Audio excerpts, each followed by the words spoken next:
Good evening, sir. I am Aniruddha Borkar and I am a firm believer in science. I am a student and I am an atheist. And my study of science has taught me that there is no religion. Religion is a farce. I believe God doesn't exist. And religion is nothing more than a medieval hangover. It has no place in the 21st century. But since many of my friends believe in one religion or the other, invariably we end up discussing religion. I haven't been able to get satisfactory answers to some of my questions, and they suggested that I ask these questions to you. Now, these are not exactly my queries or questions, but rather arguments, and I would like to know your views on them. In the absence of any material evidence, don't you think religion is nothing but a blind faith? Because any body of knowledge, be it science, economics, history, geography, anything, it needs some material basis. Secondly, don't you think... Just let me complete. नहीं, पूछ सकते हैं। आपका दो सवाल हो चुका है। एक क्या आप नास्तिक हैं? नहीं, नास्तिक है, वो बड़ा सवाल है। वो मैं साबित पहले करूंगा, तब आपका हल हो जाएगा इंशाल्लाह। और इंशाल्लाह बाद में भी पूछ सकते हैं आप। मैं जवाब दूंगा, फिर से पूछ सकते हैं आप। इंशाल्लाह मैं आपको चांस दूंगा। भाई साहब उर्दू समझते, हिंदी समझते आपको ना? हाँ। मेरी हिंदी इतनी अच्छी नहीं, मैं समझती ना?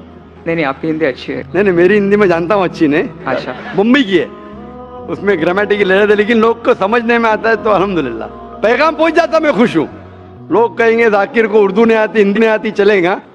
दिल को अगर पैगाम पहुंच गया तो मैं खुश हूँ, क्योंकि ईमान लाने के लिए अच्छी उर्दू होना जरूरी नहीं है। भाई साहब का पहला सवाल था, उन्होंने कहा कि मैं एक नास्तिक हूँ, आई एम एन एथियस्ट, और मैं खुदा में नहीं मानता हूँ, लेकिन मैं साइंस में मानता हूँ, और मैंने साइंस में किधर भी नहीं पढ़ा कि खुदा है। ये पहला सवाल था। दूसरा सवाल कि उसके कई दोस्त हैं जो रिलीजन में मानते हैं, मज़हब में मानते हैं, कई बार डिस्कशन होता है। तो मेरे दोस्तों ने कहा कि आप जाकिर से सवाल पूछिए, हो सकता है, ज़रूरी नहीं, हो सकता है वो जवाब दे, और आप उनके जवाब से मुतमईन हो। तो पहला सवाल उन्होंने पूछा कि साइंस के अंदर material evidence is a must.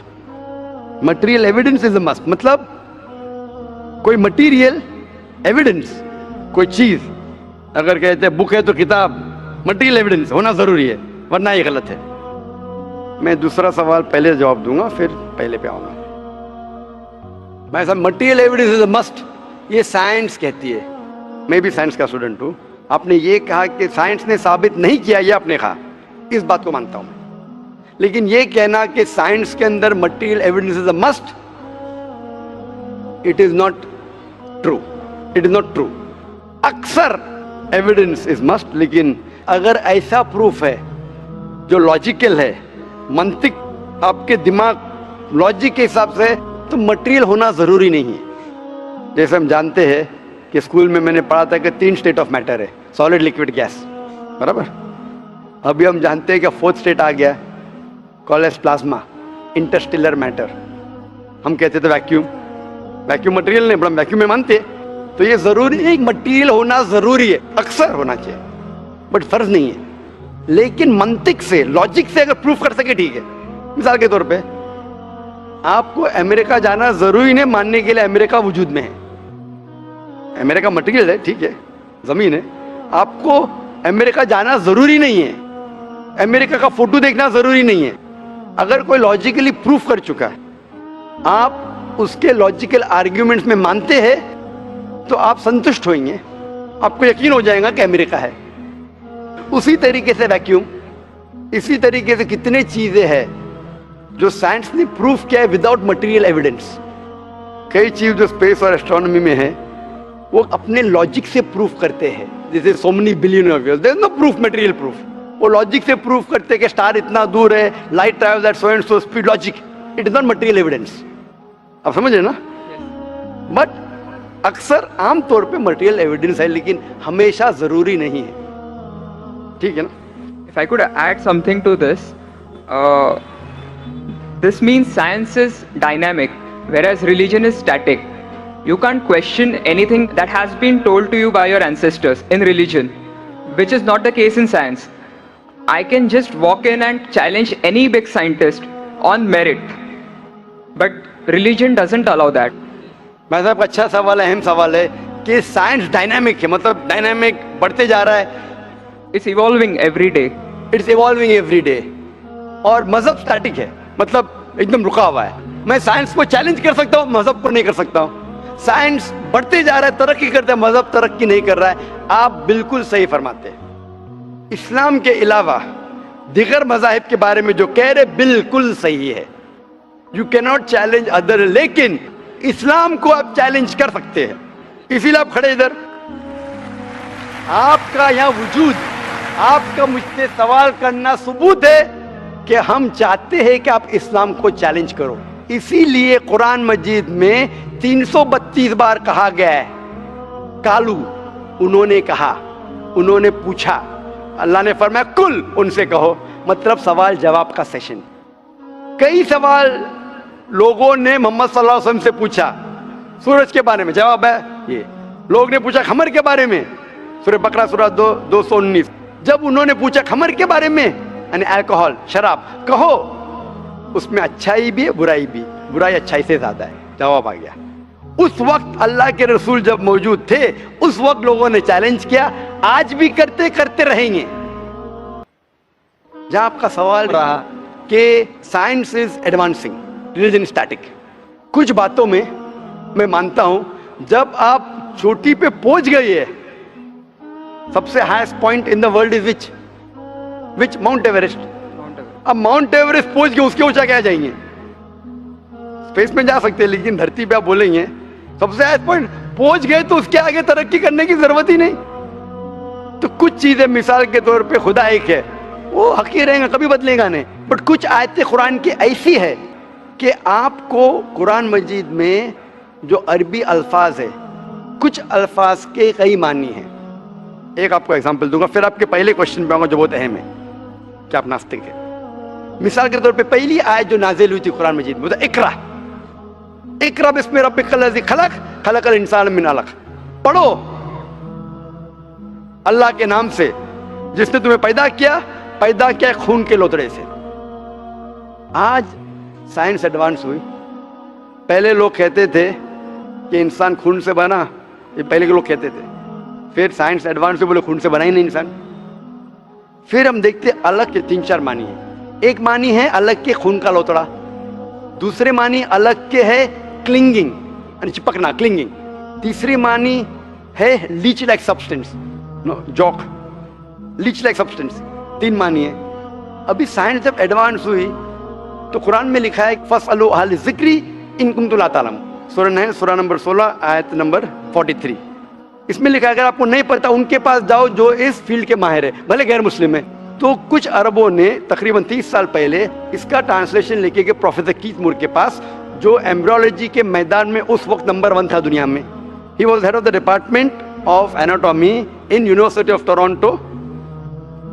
उनके पास जब तर्जुमा लेके गए काफी आयतों के, बोले अक्सर चीजें जो कुरान मजीद में एम्ब्रियोलॉजी के बारे में लिखी है 100% सही है, और कई चीजें अगर आप मुझे 30 साल पहले पूछते तो मुझे खुद पता नहीं था, लेकिन एक चीज इसमें से अब भी मैंने कहता हूं सही है।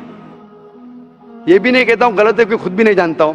एक चीज थी ये आयत इकरा बिस्मि रब्बिकल लज़ी खलक खलकल इंसान मिन अलक, के पढ़ो अल्लाह के नाम से जिसने तुम्हें पैदा किया एक अलका से, लीच लाइक सब्सटेंस। मुझे पता नहीं कि जब बच्चा पैदा होता है शुरुआत में इन द एम्ब्रियोलॉजी के स्टेज, एम्ब्रियोलॉजी एक साइंस का मैदान है, मेडिसिन का सब्जेक्ट है। मतलब जब बच्चा जब पैदा होता है अपनी माँ की कोख में, पेट में जो मरहले रहते हैं, the stages of human development in the mother's womb is called embryology. तो प्रोफेसर कीथ मूर ने कहा मुझे नहीं पता कि बच्चा जब शुरुआत में जब माँ के पेट में रहता है, एम्ब्रियोलॉजी के स्टेजेस, वो लीच जैसा लगता है। तो क्या किया उसने, माइक्रोस्कोप में, पावरफुल माइक्रोस्कोप में जाके देखा। इनिशियली वो छोटा रहता है, you can't see with the naked eye, आप आपके आंख से नहीं देख सकते।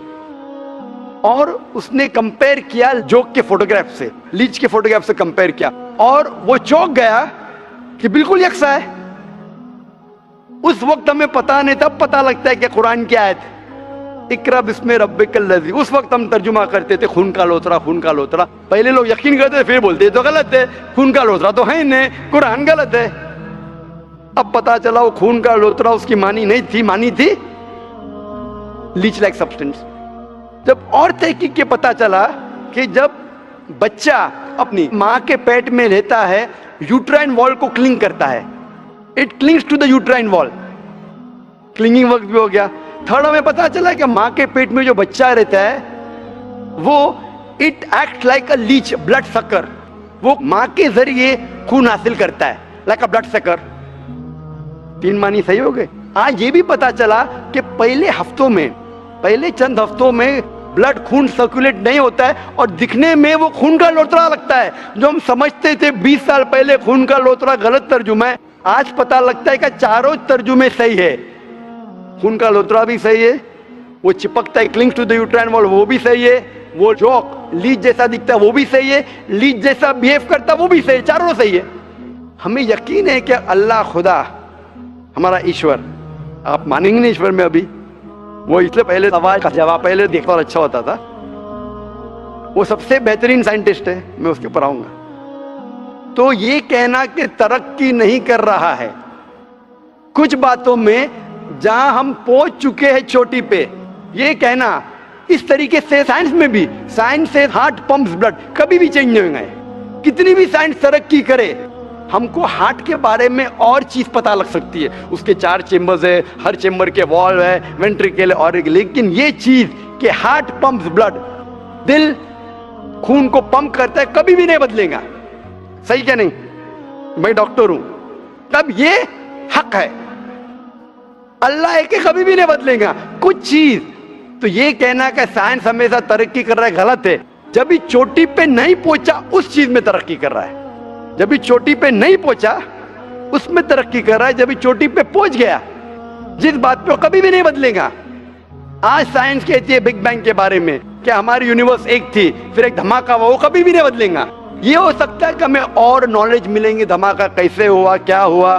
तो जितने बाकी थियरीज थे about the universe creation, steady state is proved wrong. जब स्टीफन हॉकिंस ने प्रूफ किया, इसमें कोई राय नहीं। ये हो सकता है कि और हमें इंफॉर्मेशन मिल सकती है किस तरीके से बैंग हुआ।